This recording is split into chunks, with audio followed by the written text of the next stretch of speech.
This resolution is entitled, "A Resolution Requesting All Local Chief Executives and Heads of Municipal Health Offices to strictly monitor the cases of leptospirosis and adopt appropriate health measures to mitigate the surge of cases in the province of Iloilo."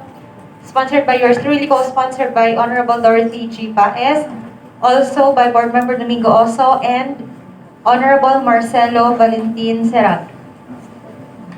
Considering that all the members were provided with a copy of the said resolution, and whoever wishes to avail of the copy may also request for the same.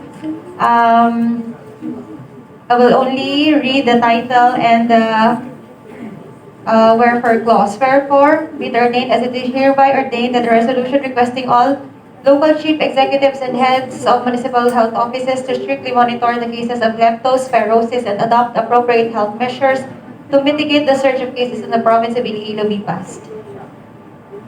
Mr. Floor Leader. I so moved, Your Honor. So moved. Any second to the motion?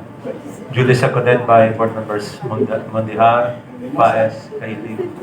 Unanimously seconded. Said resolution is hereby approved.